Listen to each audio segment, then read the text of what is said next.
Good morning. Welcome to the 11th Annual Race and Performance Expo.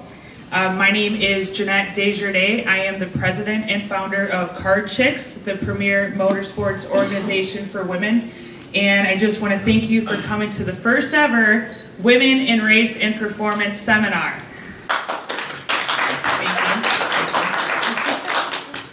It is an honor to be here today and introduce you to some of the most amazing and inspiring women in the race and performance industry.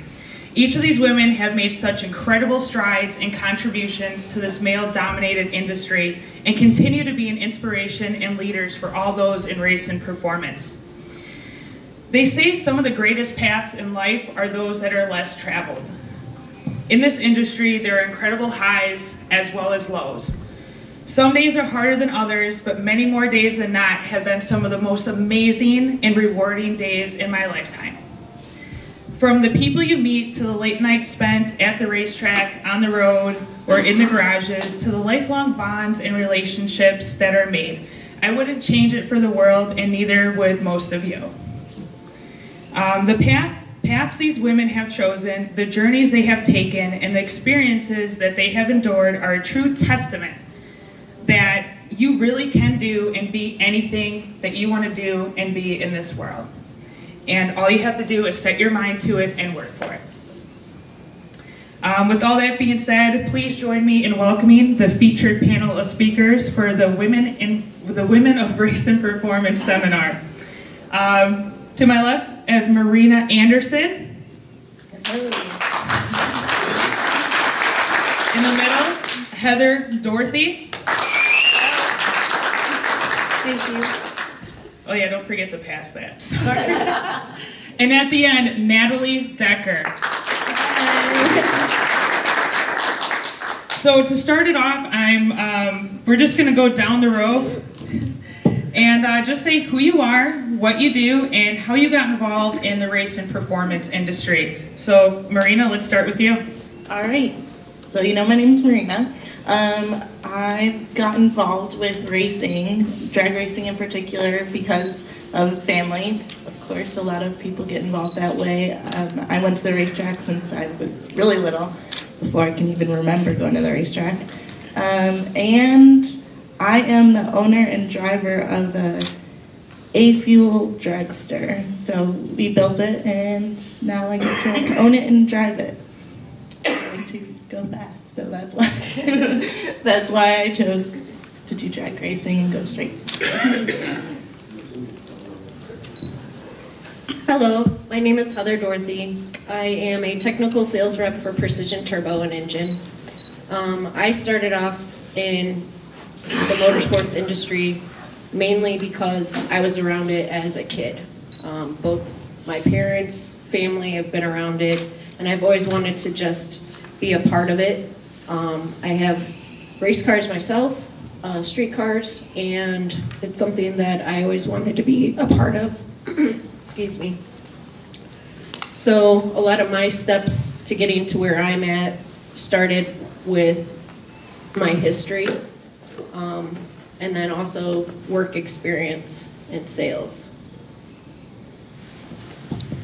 Hi everyone, I'm Natalie Decker. I got involved with racing at a very young age also, and I grew up around a different kind of racing than car racing. My dad owns the World Championship Snowmobile Derby in Eagle River, Wisconsin, where I grew up and where I'm from. And so I grew up around snowmobile racing, tried it when I was 4, didn't do it after that. But I got involved in racing go-karts when I was about 6, 7 years old. And that's when I kind of found out what NASCAR was, and I told my dad that's what I wanted to do, was race NASCAR. And he told me I was crazy. He wanted to be done racing. He thought I was going to go to dance class the rest of my life, I think. But he got me one for my 9th birthday, go-kart, so it kind of just built after that. He really thought I wasn't going to like it or get scared or something and do it once and be done, but 10 years later, now I'm racing for Venturini Motorsports and in the ARCA series. I just got done at Daytona. That was a dream come true, and I can't believe that even just happened. And for those of you that don't know, Natalie, she actually took the pole position, correct? And then ended up finishing 5th for the race in Daytona, where 2 weeks ago. It's pretty amazing, and if you weren't there to see the race, you caught it online. It was pretty impressive. Very hard work and determination. Thank you. So congratulations. So getting into the race and performance industry, there had been a lot of Marina keeps going first. There's been there had to be people along the way that supported you, that inspired you, that influenced you. Who are some of the people that helped you along the way, Marina? So there's so many people that it's hard to list, because honestly, all of these things that any of us have accomplished, you can't do any of that without tons of support around you. I would say from a young age, different drivers that I looked up to, Tim Wilkerson being one, because he's also an owner, driver, tuner. He's a huge influence on that aspect. And then also just people that have mentored me, that helped me build my car, Dave at Competition Fabrications. My dad obviously is a huge one too, because I wouldn't even be in racing without him. There's just a ton of people out there that are willing to support and help you get to where you want to go with following your dreams. So I'm thankful for all of them. Do you remember when you first told your father, what was the conversation when you said, "Dad, I want to go drag racing. This is for me"? Do you remember that moment and how he reacted? I think when I first started talking about it, he wasn't sure that I knew what I was saying, basically, because he's been around it for so long. He's like, "Oh yeah, we'll see by the time you turn 16 if you still say the same thing. Then maybe we'll get you a big car, but I'm not going to put you in a junior yet." So I think he was unsure that I was knowing that that's what I wanted, but my tune never changed. So then he saw the hard work that I put into it, and I think now he finally knows that this is what I want to do. So. Absolutely, and I know he's really proud. Heather? I would say first person that I'd like to thank would be more of my parents' influence. I watched NHRA drag racing as a young kid. I attended a lot of those races, went to local tracks. So that would be the first. Shirley Maldoni, Ashley Forcewood, Jeanette, you've been a true mentor and supporter of what women do. So I really, truly appreciate that. I also like to thank my fiance as well as being very supportive, Jeff Stapleton. But other than that, I think that's long list. There is a long list, and those are probably the top that I would like to mention. Thank you. I really appreciate that. I'm going to talk to you about some turbos after we get out of here. And Natalie? Me on Facebook. Oh, nice. And Natalie, who have been some of your inspirations and people that have helped you along the way and role models? Well, like they both said, long list. Everyone that has crossed my path has helped me in all sorts of different ways. But the big ones they're sitting right here actually. Like my aunt and Derek are here. They have always helped me. My aunt's been there for me since day one. She comes with me everywhere and always helps me. But my parents, they've done everything and gave me everything they possibly could just to make my dream come true. And like I said earlier, now I'm racing for one of the best ARCA teams out there, Venturini Motorsports. And I wouldn't have been here without my mom and dad giving me everything they possibly could. There's even race car drivers out there that I grew up with on short track racing. There's one of them, his name's Lyle Nowak. He only has one arm and he races a stock car. And I remember he was like crewing my car one day because my crew chief that I had at the time, he had a family and 2 kids and he couldn't come to that race. So he came out and he told me like one thing that always has stuck with me, like if you're having a bad day or everything's going wrong, is that it's just raindrops hitting a battleship. So that's like always stuck with me. And I'm like really thankful for him. He's helped me so much, and there's just such a long list, you could never name everyone. I like that. What is it, raindrops? Raindrops hitting a battleship, right? I never heard that until he told me, and I was That's like, pretty solid. It yeah. really kind of like just opens up, your thought process of, there's always tomorrow, and it's, you know, it's not the end of the world today. That's awesome. So I know, like when you're preparing to go racing, so it's like, you know, we're going racing on Saturday. Like, you don't just wake up and say, I'm going racing on Saturday. I mean, there's a lot of preparation, and like in terms of actually going out to the racetracks, setting up different events. I mean, Heather was just at Lights Out 9. I mean, did you live there for 2 weeks? I mean, it's outrageous. And then, I mean, also preparing to be a driver. So there's a lot of physical and mental things that you guys all do to prepare to handle and endure that.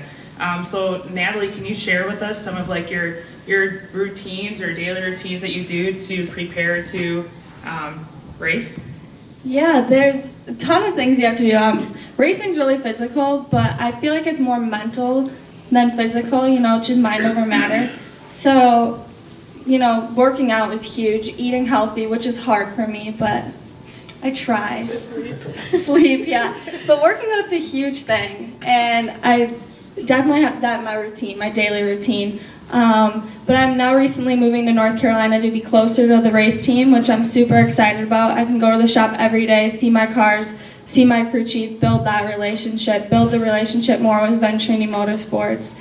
And that's a big part of, you know, success and winning races. So I'm excited about the move. That's exciting. North Carolina, when is this move happening? The 28th, I'll start to drive Next out there. week? Yeah, so like in a few days. Wow. And then Congratulations. my move-in date's the 2nd. So Bill was just talking to me outside. He's here. He's originally from Chicago. He's like, all your stuff's showing up to the shop. I mean, a bed just showed up. I was like, yeah. Your snow boots, you're not going to need those anymore. Well, that's exciting. Congratulations. I hope you have a smooth move. Thank you. Very cool. Heather, you just came back from Lights Out 9. Was anyone else there? I know you were in the back there. I mean, that race has just like really taken off. It used to just be like a 2 or 3 day deal. Now if you're racing on Saturday, you better be there the Sunday before, like 7 days prior. So she was just down there setting up an event for that. A lot of people started down there, I think, Tuesday. I mean, they were doing some testing on Wednesday. Okay. We set up actually a booth there, showcase a lot of our turbochargers, retail merchandise, our tech help for a lot of our drag racers, you know, help them through if they're having some issues with their setup or how they're getting down the track. So at times we can visit pits and work with the racers. A lot of it's we're speccing turbos to an end user that is trying to build a kit or do some custom fabrication. So it's a really great event. It's huge that Donald Long puts on. I think it's how long has that been going? I mean, obviously This 9. is number 9, but he Yeah. has 2 events a year. So Yeah. this was 9, Lights Out 9, and Well, then there's going to be no mercy. and this then. year he's doing that Sweet 16, which is in March. Too. Right. So that's another big Pay-per-view. event. Yeah. Take notes. No, just- Yeah, definitely watch the live feed. It's pretty intense racing. So did you have any funny stories to share about, like, you know, some, you know, grown man dropped a lollipop down his turbo or something while he was wrenching, or any kind of weird, you know, thing happen? Odd things like that, not at that race. Okay. Surprisingly, I'm kind of surprised. You'd be surprised, a lot of people just suck in like an air filter or, you know, Okay. a rock chip, you know, comes up if you're a street racer, you know. I haven't heard anything strange Okay. like that, or if they're putting in incorrect oil or anything like that. No yet. socks got sucked Not- in their not turbo. as of Okay. yet. Well, if anything like that happens, give me a call, because I'd love to hear all of it. Then you can do one of your videos. Yeah. Marina, what about you? How do you prepare for race day? I mean, your dragster is doing over 240 miles per hour, is that correct? That is correct. Preparing for a race day is a ton of work, but my dad and I actually both work full-time on top of the racing, so we do probably about 6 races a year, but the in-between, we can't go race to race because we do work full-time, so we like to have at least one weekend in between, because it'll be maybe 2 weeknights that we'll work on the car. He'll probably be out there every weeknight because he lives by the car. But and then working that weekend in between, there's constant grinding of clutch floaters, of clutch discs that because we need to have those for every single run. We need new spark plugs every run, so we need to make sure that we have those in stock. We need new oil every run, so we need to make sure we have that. Plus, just talking to sponsors and trying to get my name out there with doing different things online, keeping up with social media, all of that. It's just a bunch of different things on top of working full time and making sure we can pay the bills to go racing. So Sure, and at one point you were also a student in college, right? I think you went to school for engineering. Am I correct? I went to school for supply chain management and economics. So Oh, okay. I went to school locally so that I could work on my race car as much as possible because we built it all from scratch. And as soon as I graduated from high school is when we started the build process, and that process took about 4 years, and now we're about 8 years from that. And last year was the year that finally felt like a lot of really good progress with finishing my license and getting the car up to 240. Absolutely, and it was Burn Down at Sundown. We were all at the I event. saw it too. Did you? She got her license, and that very same year you raced your first national event, right?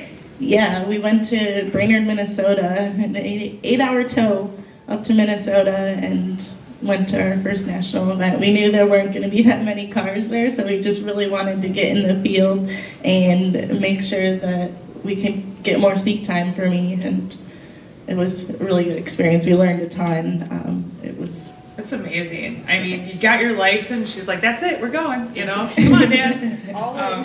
Very cool. So you talked about sponsorships, and so getting sponsorships every year it gets harder and harder and harder, and we have to come up with new ideas and new ways to come and approach this out of the box. So when it comes to sponsorships, are you experiencing any struggles? Are you sponsored currently, and if so, who are they?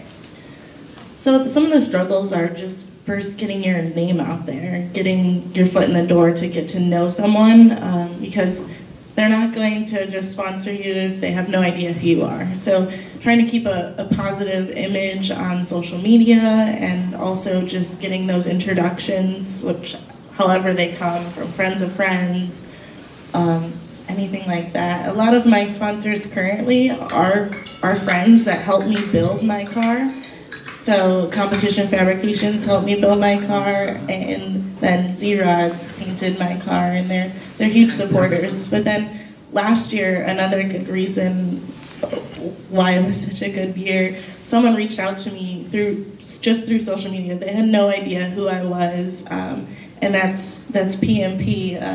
They came on board last year, and I'm really enjoying the relationship that I have with them, and I'm excited that they want to grow as my race team grows as well. So it's really that kind of partnership that I've looked for in a sponsor. I try to call it more of a partnership, because you want them to feel like you're helping them as well as they're helping you at the same time.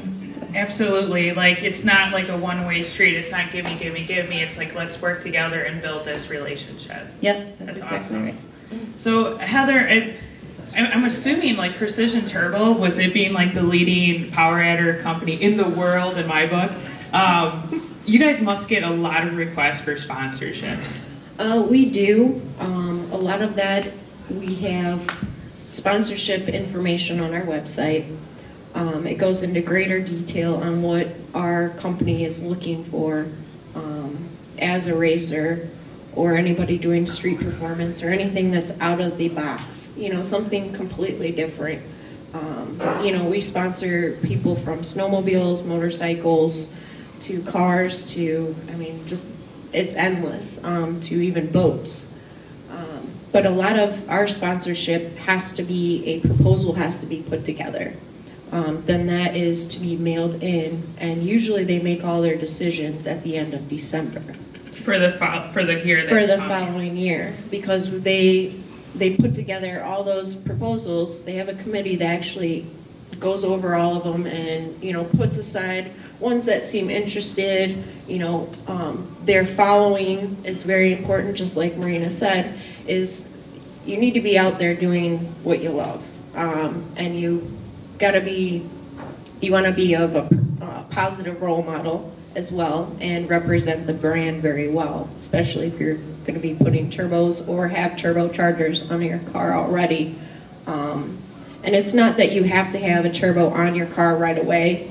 I think a lot of respect gets given to you if you already have some of our products on your car or, you know, motorcycle or what have you. This way it makes you stand out, that you already support our product and you want to become a partner, as Marina said again. That is very important. It's not I. It's how are you representing our brand? You know, we want to be able to let our customer base know who's out there racing our product, what they're doing.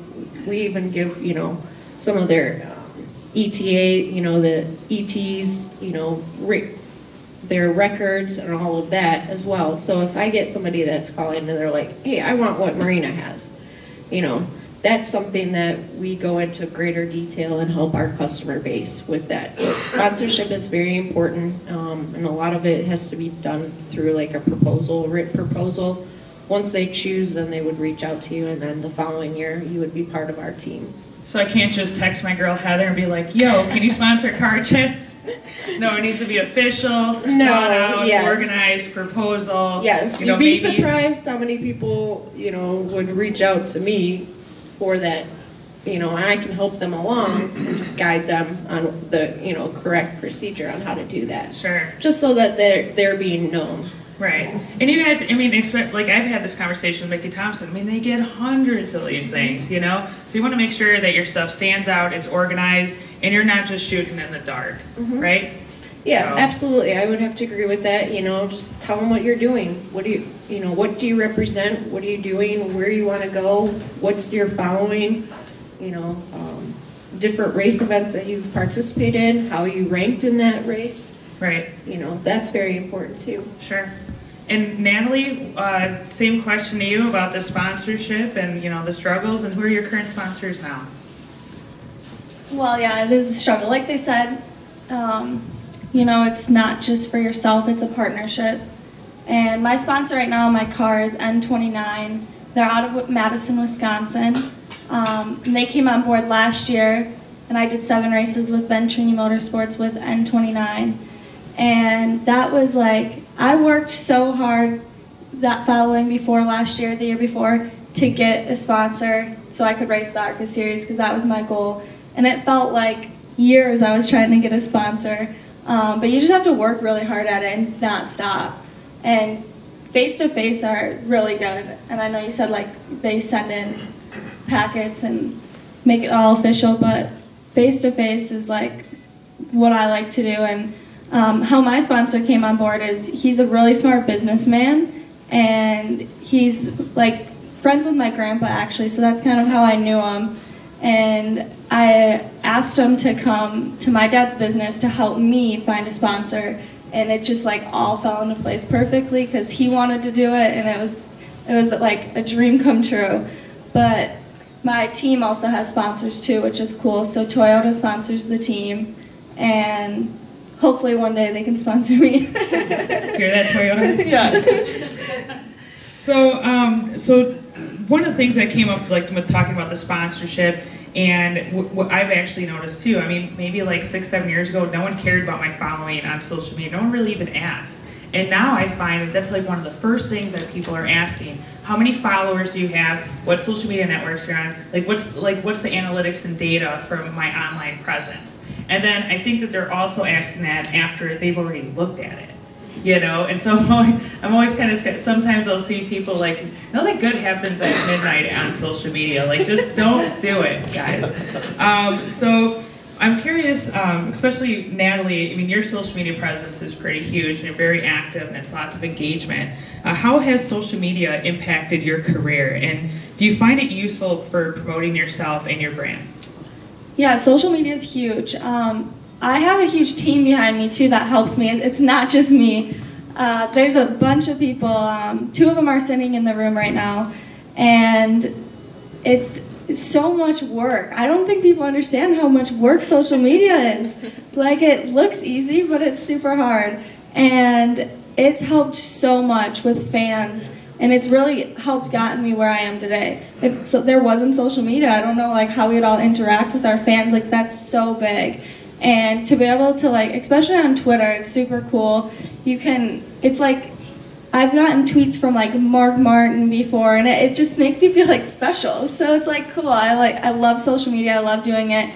But like I said, you need a huge team to do it because it's super hard and it's a lot of work. Right, and especially, I mean, again, if you go to look at Natalie Decker's social media presence online, she interacts with everybody on her page. It's very active. I mean, the engagement numbers have to be off the charts. So definitely, it's a lot to keep up with. So I applaud you for that. Thank you. Yeah. Heather, how has social media helped your career? Well, I would say I know I message you about turbos all the time. it has been a great impact. I mean, if it wasn't for social media, I wouldn't have come across Car Chicks and started that. So with me being part of Precision Turbo, there's a lot of social media. We have a team back at the office that handles all of our social media. We have our own personal pages. I have a LinkedIn. I don't have Instagram or Twitter or anything like that, but I do communicate with a lot of our customers via email, phone, to social media, Facebook Messenger, any way that they can try to get in touch with me, especially like my true customers that I deal with on a regular basis. So I'd say social media is very important, and response time and getting back to people are very important. For sure, because now even on Facebook, they can see that you read it. And it's just like, I'm kind of busy right now, I'm making sandwiches, or I'm doing something right now. But yeah, and then people see that you read it, like it's such a, like there's no patience anymore. It's like everyone wants the information now. They want you to react now. And so, yeah, I totally get that. Well, even not only that, there's so many Facebook groups out there that some of your customers, well, at least for me, I'll have a lot of people that I deal with will, tag me in a post, whether it's on a Facebook group regarding, turbobullet.com, and I'll get tagged in that. So I get that, and then I reach out to the customer who's having questions in regards to it. So it's a very useful tool for me, reaching out to people that have a lot of questions, maybe even after hours versus like 8 to 5 when we're open, where I can reach out to them. Sure. So that's cool. Marina? All right, I agree that social media is so much work, but it also is really rewarding too. When I first started down this journey, really 8 years ago when I started building my car, I started kind of documenting different steps on Instagram. I didn't even have a Facebook at the time, and I've slowly tried to grow my presence since then with Twitter and Facebook too. But just through my Instagram, I met so many people that are currently racing and have more connections in the racing world that has made my network even larger. Great friends like Megan Meyer, I met her through Instagram like 4 years ago. Now we're really good friends, and she's introduced me to a ton of people in the world.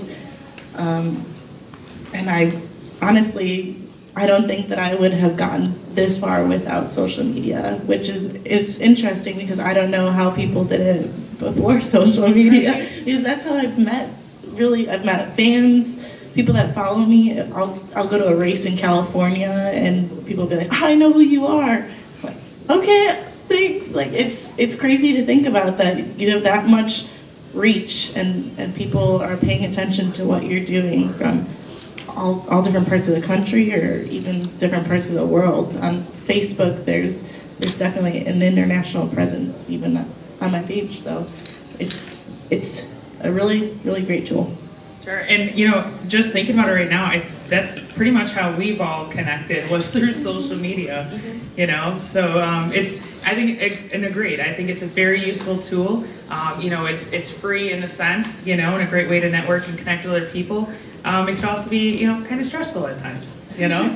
So let's see.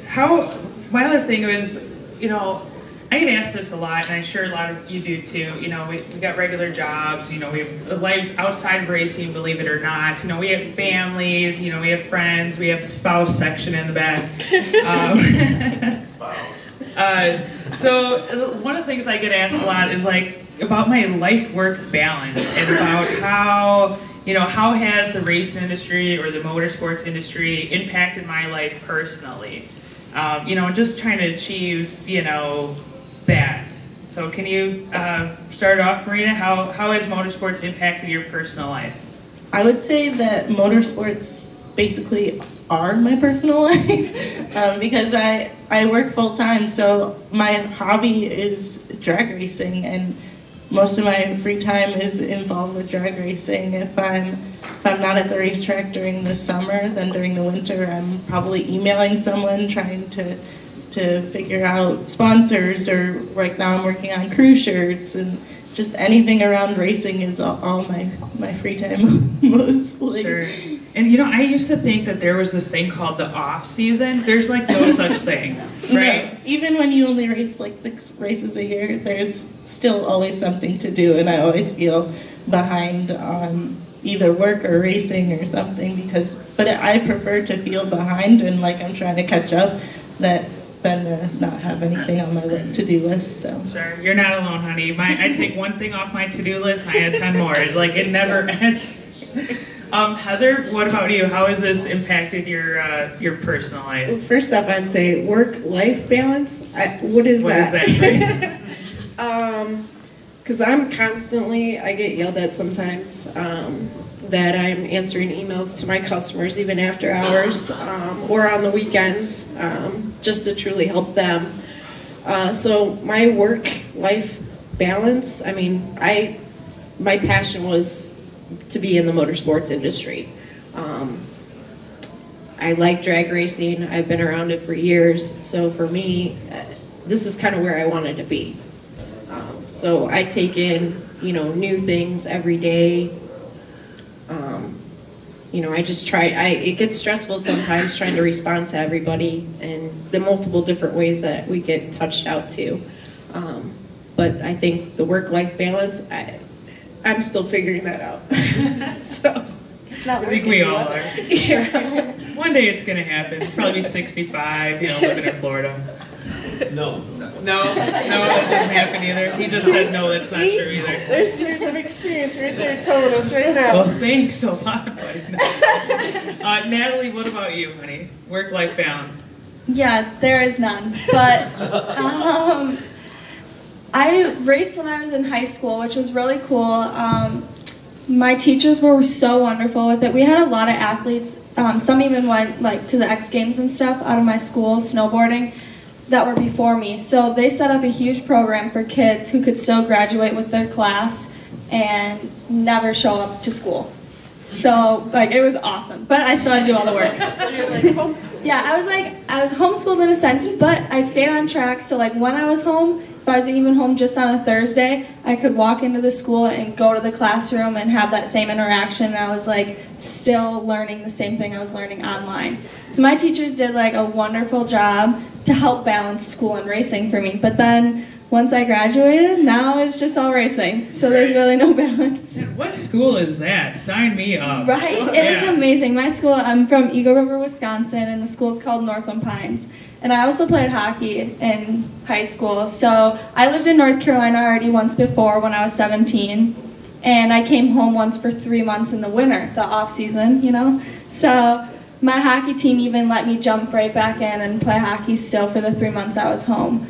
And my town has been so wonderful, and all my teachers has helped balance my life back then. But now I'm on my own trying to balance it myself. Do you still play hockey? I can't picture this little thing playing hockey, right? That's amazing. Yeah. That's awesome. Yeah, I was fast, so no one could catch me. But yeah, I love hockey. I don't really play it anymore. I mean, I'll go out skating with my friends and stuff when I'm not racing. But No, I don't really play hockey anymore.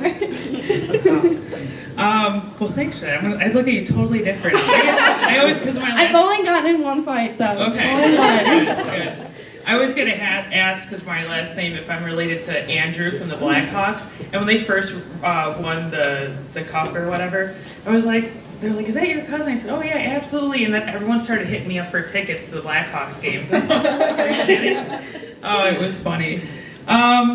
So, you know, the race and performance industry, or, you know, in motorsports, you know, for people that, you know, just see it from the outside, they're not living and breathing it like you women are. I mean, what do you think are some common misconceptions of the industry?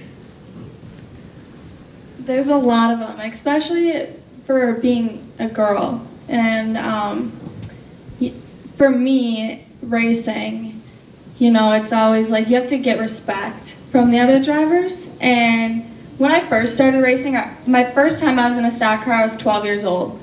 And I looked probably like I was 7. So, and I was racing against guys that were like 30. So like, I got treated a little bit different. I mean, I could be their kid, like, you know, they were like, what is she doing?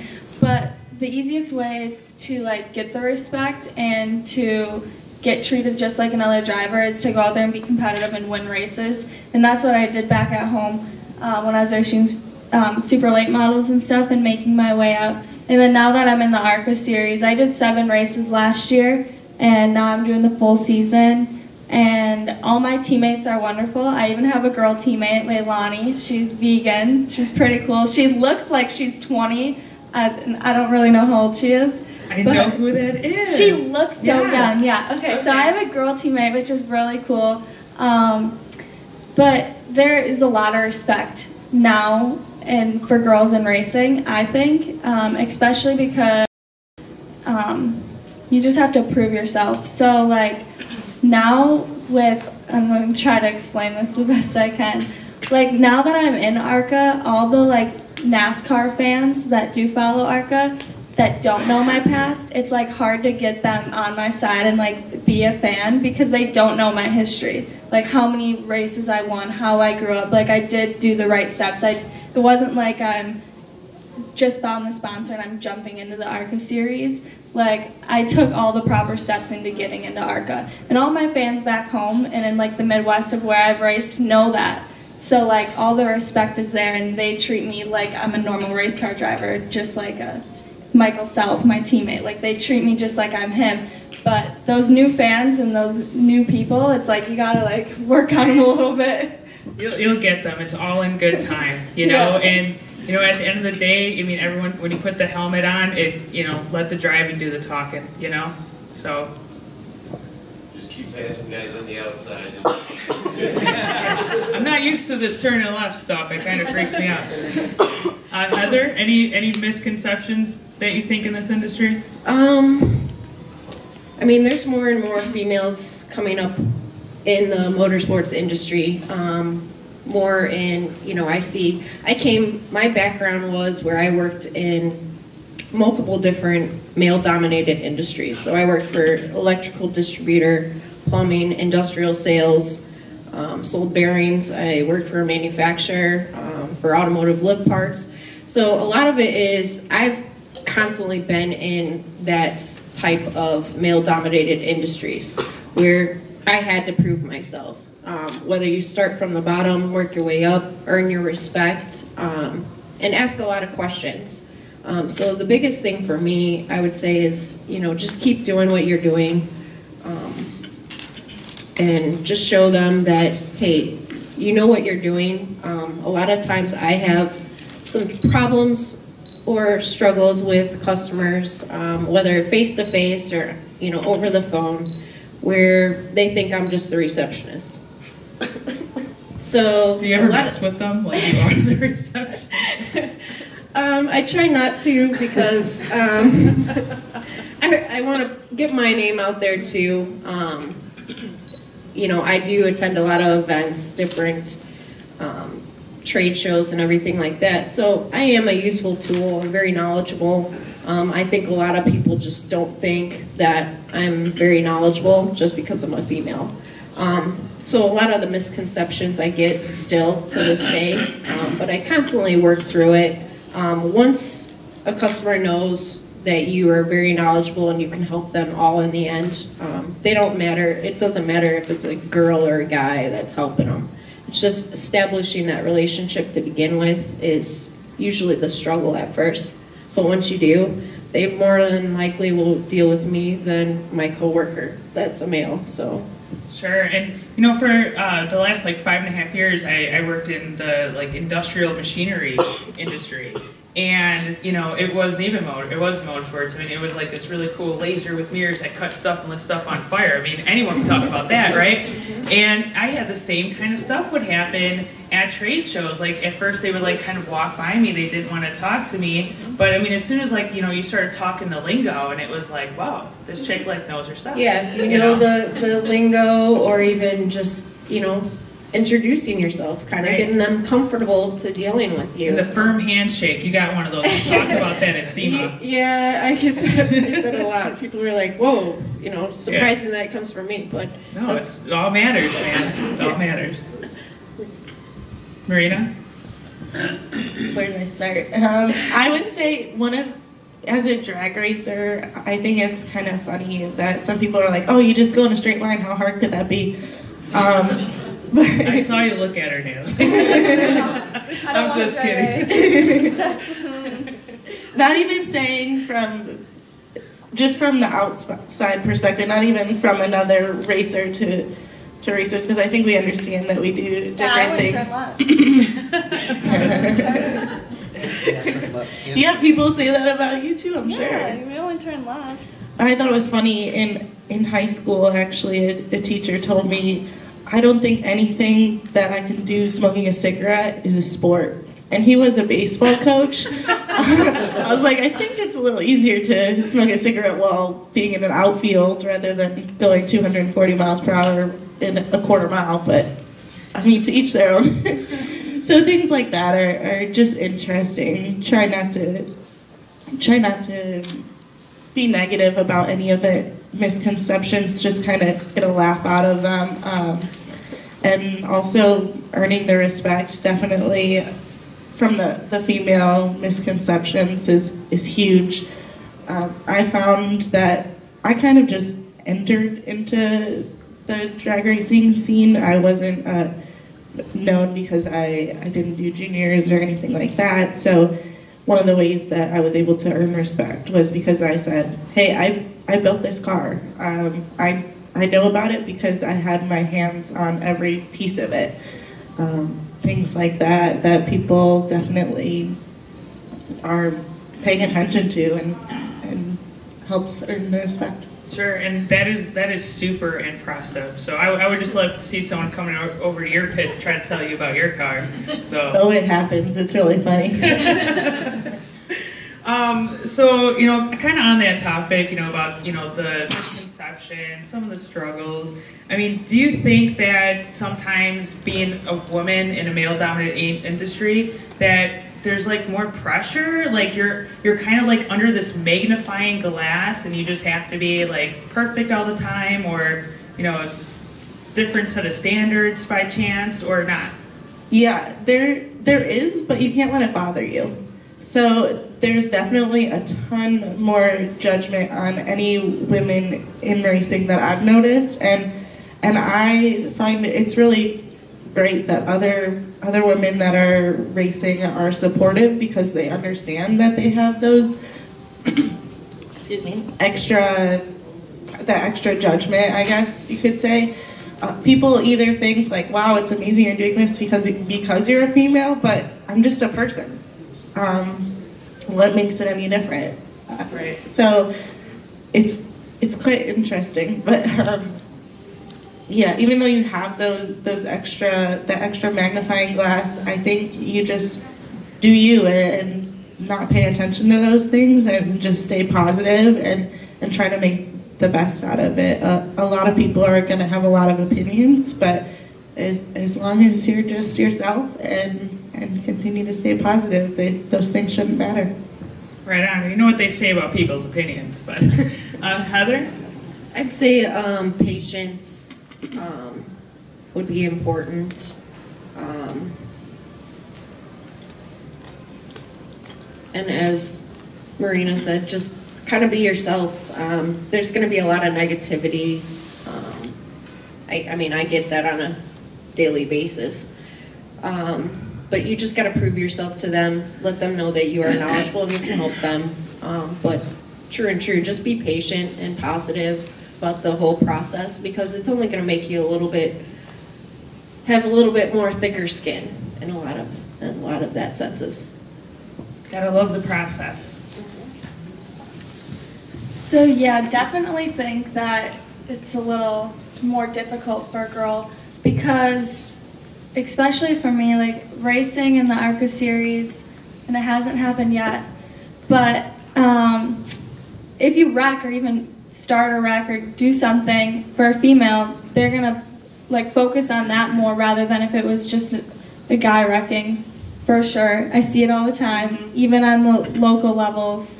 And I'm like, come on, like that other guy like wrecks out every race, and talk about him, not me.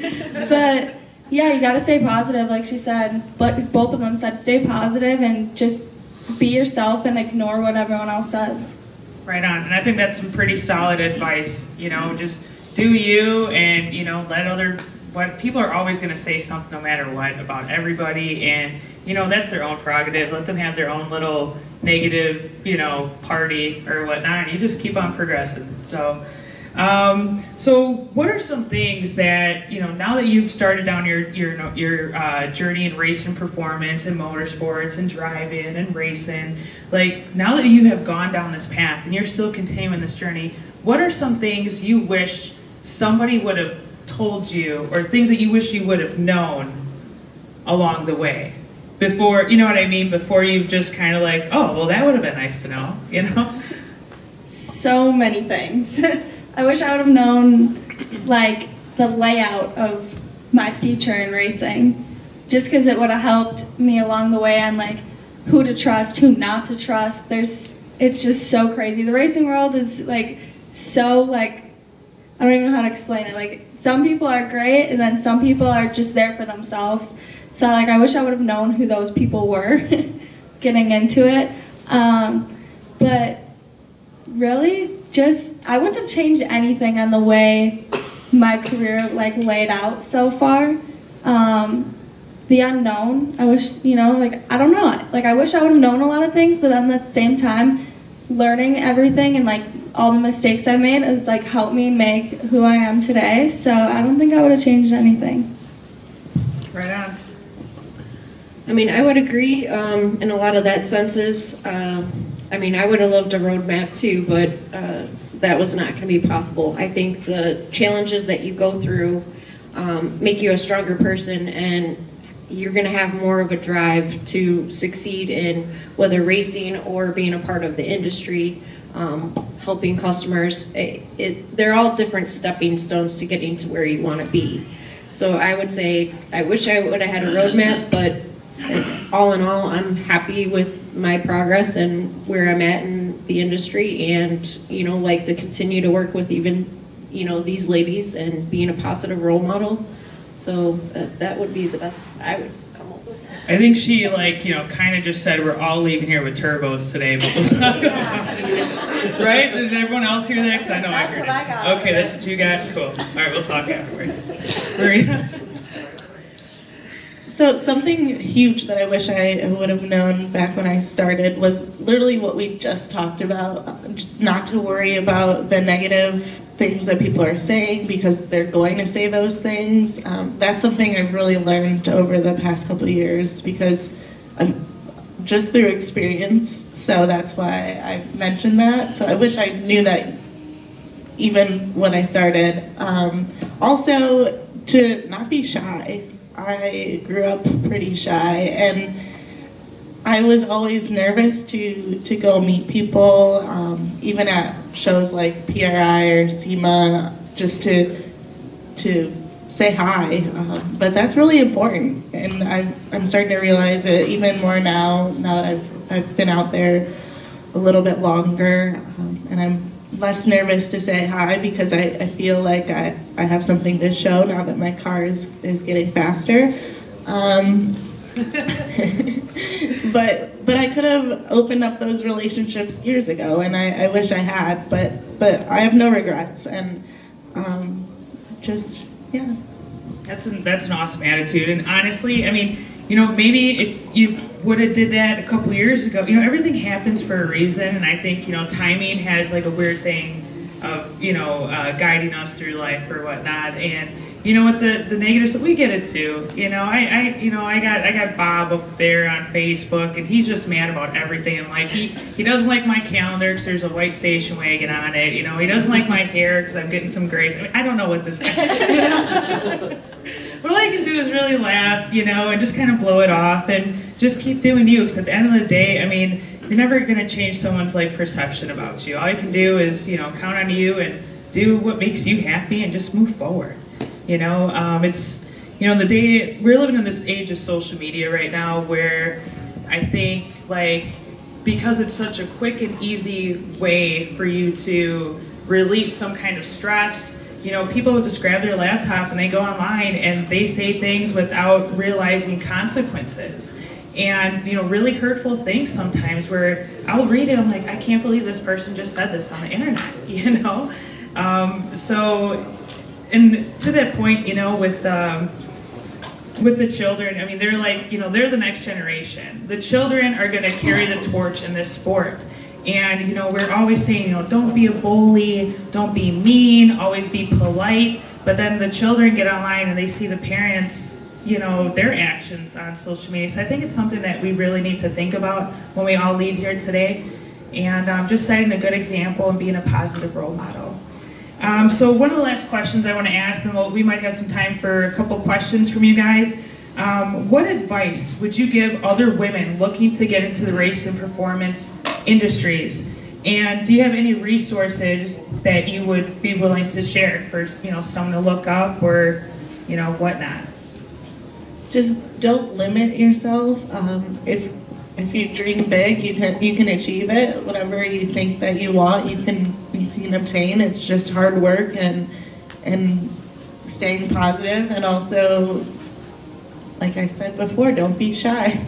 So if you can reach out to probably any one of us. I don't have a specific resource location, but honestly, a lot of the doors that opened for me were through connections, through friends that are racers. So just become friends with other racers because you have something in common, and we all want to support each other. We all have the same goal of going fast and winning races. And even though on race day they're your competition, when it's not race day, they're going to help you and want to support you, and they know what the struggles are. They've been there. So just reach out to whatever type of racing or motorsports area that you want to get into, make connections, and just be yourself. Absolutely. I would agree with Marina. A lot of it you would want to network. Do your homework if you want to be in the industry. Look at the different companies that you want to be a part of, whether it's something that you have on your car. You know, I did a lot of my homework. Me being at Precision Turbo, I was reached out to by a recruiter, is how that transpired for me. But I was doing the necessary steps, applying different areas, different companies. But I would say networking, don't be shy, definitely be outgoing. The motorsports industry is very family driven, I think. You know, I met Marina at PRI this year, and you know, we hung out, you know, one night or whatever and had a blast. Saw her the next day walking the show. You know, so a lot of the things that you build the connections and you network with people, they're going to get you in touch with the right people. I mean, I have my business cards here, so if anybody wants to, feel free to reach out to me. You may. I can best try to direct you in the right direction, but a lot of it I would do is do your homework, look at some of the companies, or go for a degree that would get you in the door. Mine was more of the sales aspect and the knowledge I have. I have many years of sales experience. I like dealing with people. I'm a very people person, so being outgoing and networking. I mean, I do promotional events as well. I worked for NHRA, a couple of the booths, you know, whether it was Gas Monkey. I was in contact with people out attending races, talking with them, talking with the people that were my bosses at that event, you know, networking with them. And so I even got some opportunities to talk with other people. So doing your homework, networking would be my best advice, but I'm also here if anybody has any questions, and I will do my best to try to help you. Yeah, definitely network, do your homework, reach out to other racers, never give up. I mean, Car Chicks is huge. That helps out. That I met her. She's helped me out with so many things, and social media is how we met. So social media is huge, and that's an easy way to reach out to people. When you're at the track or at events like this, just go up and talk to people. You never really know who they are until you start talking to them, or what they can do for you or what you can do for them. So, you know, never give up. You know, stay true to yourself and always stay positive. That's awesome. Thank you. Does anyone have any questions? Sir, in the back. John, drag racing online. Sure. On the broad assumption, excuse me, general assumption. Whoa! That was good. I don't know if that was on purpose or not, but I like it. Okay. Go ahead, John. On the general assumption that everybody's connected with a booth somewhere downstairs. Well, I know I've got questions and would like to talk to everybody one-on-one. Sure. All the ladies you guys are all welcome to come to the Car Chicks booth downstairs. We're right across from NMCA, NMRA, and Racing Junk. And we have a beautiful purple 73 Plymouth Duster in our booth. So, but yeah, come on down to the Car Chicks booth and we'll make that happen. Anybody else? Sir? I don't know how I would say this because I'm a guy. Okay. All right, we're on a good roll right now. Before you're married or engaged or anything, when you're done racing and you're at home, kind of younger or something, you go out with a guy. Do you leave the motorsports away and just go on a date? How is your relationship with your guy? So yeah, do you set? I think he's trying. I'm kind of confused. You know what I mean? Wait. I get it. You get it? So Yeah, repeat what okay. he's saying. Well, first of all, okay, well, my boyfriend's here, and your boyfriend and your fiance. Right. Okay, so, and your husband. But, sorry, to my boyfriend, I've never not dated a racer. So it's always been racing. There was one boyfriend, didn't last long. He played basketball, didn't like racing, so after that it was always racers. So it's always been racing. There's never not talk when you're on a date about racing. How about you? So I am also dating a racer, but funny thing is, we don't talk about racing very often. Yeah, so we can work on my car and everything, but day to day, he works in motorsports too, so we talk about cars sometimes, but it's not always racing, I guess. So you can leave it a little bit, but it's nice to have someone that understands it. It's hard as a female to go out with someone that doesn't understand it, because it makes you feel masculine, which no girl wants to feel masculine. And no man wants to. Yeah. No man wants to feel the other way either. Yeah, if I would never date a guy that can't do an oil change or anything like that. It's so simple. I can. What about a tire? What about a tire? No. So just things like that, you have to at least have some kind of understanding, because it is such a big part of our lives, but We it should doesn't start. have to always be about it. We should start like a dating show Yeah, for no. racers, right? And this will be like we'll do the 3 stages. Racers You know? only? Yeah. Racersonly.com? Yeah, racersonly.com. And like we'll have them like change tires, do oil changes, and like look for blinker fluid. And if they like that would be, then we'll move them to stage 2 and we'll actually talk to them then. Right? So sorry. I would say, for me, growing up, my dad was very hands-on. I couldn't even drive until I learned how to change oil. So I didn't really like some of those guys that were not as gearhead, I guess you want to put it. So most of my relationships has always been with somebody who's very hands-on, could work on a car. We would work on it together. We would talk about racing.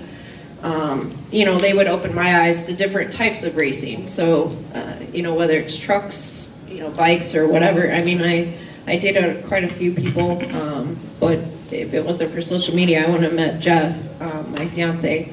And, you know, he has a fabrication shop that he's joined. So I am a part of that as well. So we're around drag racing. Our vacations, we go to race events. I don't think I've taken one vacation that was not revolved around racing. It was to support a friend for mine for a wedding. So nice. And just in case anyone's wondering, my fiance is a racer too. So and he knows how to change a tire and oil and all that. He's one great cook as well. Any other questions, sir? In the back? Yeah, I got a question for Natalie. After watching Daytona last week, and by the way, I like the ARCA series the best because it's the most personable. It's not so professional as NASCAR's turned into, but with the amount of cars that got tore up last week in all divisions, is there pressure from the car owners to like... He's sitting right there. What's going to happen with the amount of destruction and the cost? Are some of the big teams so well funded that they still have to care, don't they?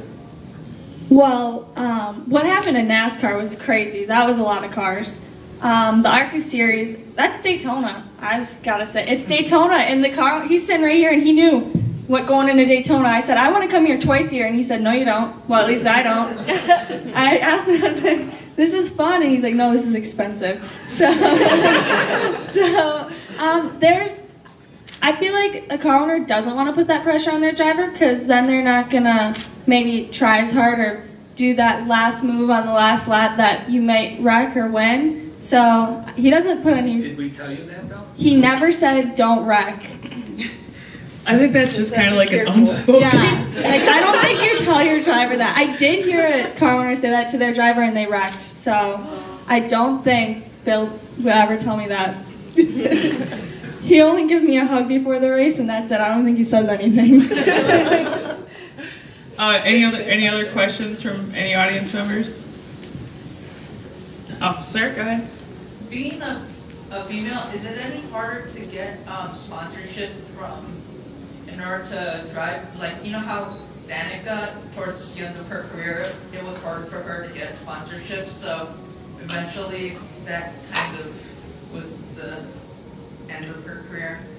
Well, I see it as that one of the problems. For any driver, boy or girl, it's hard to get sponsorship. And, you know, we don't really know the full story if Danica could have gotten a sponsor or not. She is doing 2 more races this year. She maybe is ready to be done, but for anyone it's hard. And for a girl, I feel like it's just as hard, but, you know, girls are pretty, so. That's what I'll agree with her answer. That's what we got that. We got that going for us at least. Yeah, no, and I remember seeing Danica Patrick on her press conference, and I mean, that's one strong, tough woman, and I mean, to see her, you know, she was crying, and it kind of like broke my heart, you know, and you know, and outside of Danica Patrick, Erica Enders, I mean, she won a Pro Stock Championship and struggled to get sponsors the following year. I mean, it's amazing. The racing industry, the sport, it's expensive. And then there's a lot of like sponsorships, in my opinion, were already hard to get, and then you start having these race queens on TV, whatever you want to call them, but they're fighting for the same sponsors. Like these people on TV are fighting for the same sponsors that you guys are already fighting for, and it was already tough to get them before. And so now comes a time, in my opinion, where racers need to really start thinking out the box. Why are we all fighting for the same race and performance companies? I mean, they get hundreds, thousands of requests a day. Why don't we start thinking about, some of the products that you already use at your home? One of my sponsors for Car Chicks, they've been with us for 7 or 8 years, is The World Computing. They are a computer company. Who here has a computer? You know what I mean? So by working with companies like that, they never get requested for sponsorships, but no one leave here today and email those people. Those are my people, all right? We have a great relationship. But I mean, that's just one example. I know some racers that are, reaching out to like pet food companies, or, I think Eric Enders had a organic coffee company at one time. Look at Leah Pritchett with Papa John's. Those guys are selling more pizzas than they know what to do with right now. So, I think, starting to look at different, approaching different sponsors like that might be something that would be useful moving forward. Any other questions? All right, well, thank you, ladies, for being guests on guest featured panelists for the Women in Race Performance. Thank you all for coming, and welcome to the Racing Performance Expo. Hope you guys enjoy the show. A picture? Yeah.